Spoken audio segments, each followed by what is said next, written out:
Hello and welcome to my channel. My name is Skóra, also known as Islands in Front, and today we're going to talk about mathematics, namely hypergeometric calculator. It's a calculator, it's a tool that allows you to calculate the probability, the likelihood that something's going to happen, the likelihood that you're going to draw something that you want. And today I want to show you an example of such a calculator on EtherHub, link below, and how to use it to your advantage. Basically, it's like a tool exploration video. So let's go through a simple example first together, so you'll see how that works.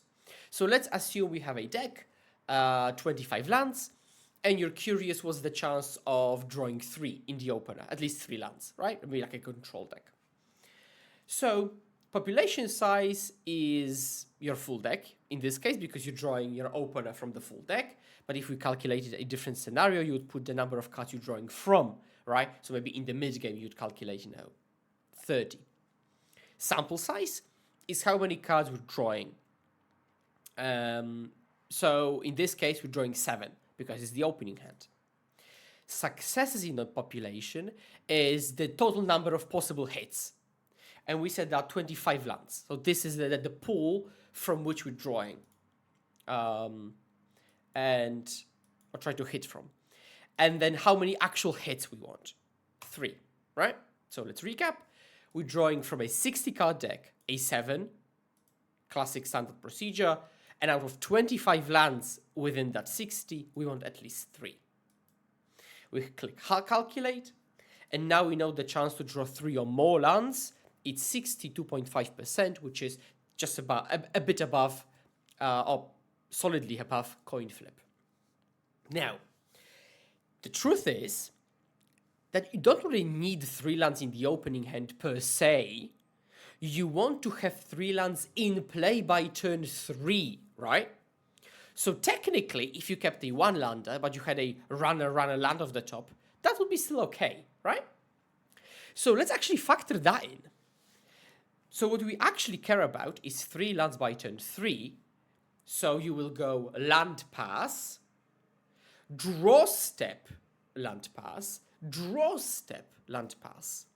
So you've got 2 draw steps by the time you have that 3rd turn and that possible 3rd land drop. So you actually might want to go from 7 to 9, right? 7 plus 2 draw steps. Let's see how that changes, right? And that's a much more practical scenario because, again, it's not really about the 3-lander. We go from 62.5 to 81.9. Right? That's like, what, 15 percentage points difference? That's huge, right? And also, disclaimer, when you calculate difference between percentages, that difference is a percentage points. So now this is like, okay, that's good. That's good. That's what I want, right? Now, remember, this calculates as well that you might draw 5 lands by that turn, 7 lands by that turn, right? So you might, for example, want to look at, exactly 3, for instance. But exactly 3 is like a very difficult scenario because, the variance is huge. Now, of course, you can say, well, but I will never keep a 1-lander anyways. So this doesn't apply because even if I did have runner off the top, I wouldn't have kept the 1-lander to begin with. And that's where, of course, it becomes a bit more complicated. But you could just do it at home, right? It's your homework. You don't have to do it at the tournament. You can just calculate stuff at home and then think about the deck construction. Now, what's interesting is that you've got this situation, right? So by turn 3 land drops. But what if you were on the draw in that game? We add 1 again, right? Bam, you're on the draw. Let's see how that changes from 82 to 88 suddenly, right? So you're very, very, very likely to hit your 3 lands by turn 3, both on the play, but even more so on the draw, right? So that's an interesting factor, right? But let's say you want to know what's the chance of having a 4-off, or like 1 of the 4-off in your opener as well. Let's say you play Delver of Secrets. So Delver of Secrets, you want specifically turn 1, right? If possible. So, and you're on the play, right? Let's look at this scenario. So, we're drawing from a 7, right? A 60, a 7. How many delvers? 4 delvers. How many do you want? I want 1. Bam. 40% to have a delver. Oh, 1 or more delvers. And specifically 1 delver is like a third, right? A third of the time you should have delver on 1. If you were on the draw, it bumps up by a bit, but not that much, right? And again, I said delver. It could be anything, right? Any 1 drop. It could be Ragavan in Modern, delver in Pauper, or Legacy for that matter. Guide of Souls in Modern. So that's the chance of having any 1 drop in your opening hand, draw or play, right? And let's look at one more example to make it a bit more fun. Let's say you kept your hand, but with no card of the playset, but you want to know what's the chance of top decking that playset, right? So let's say you keep a hand with no removal, and you play 4 lightning bolts, and you're curious what's the chance that you would top deck a lightning bolt, right? So we would have probably 4 lightning bolts, and you want to draw 1.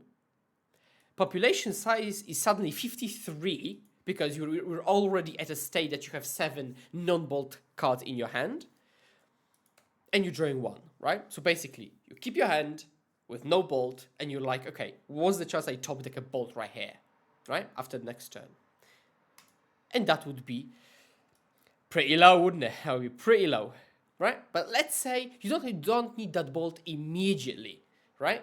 You just need that bolt in the next couple of turns, right? A fifth, right? 20%.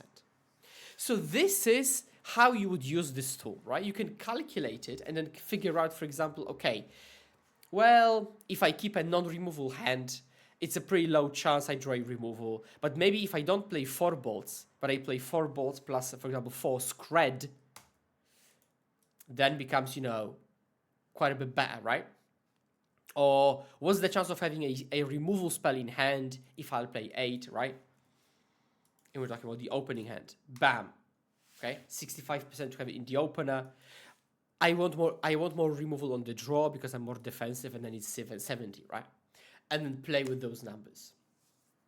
So this is the tool. You've got the link below. I think it's really fun to play with. And as a treat to my Fae followers, down below you've got a link to my new Metafy guide, which is this, but in the specific context of fairies. And I will explore the percentages, all calculated for you, of the range of keepable hands, with Fairy Seer, 1 lander, on the draw, on the play, with Hacker, without Hacker. Should you play 6 Hydroblasts if you want to have, 2 by turn 3, and stuff like that. So I highly, highly suggest that you explore that. It also supports me and creating this content for you all. So that was it.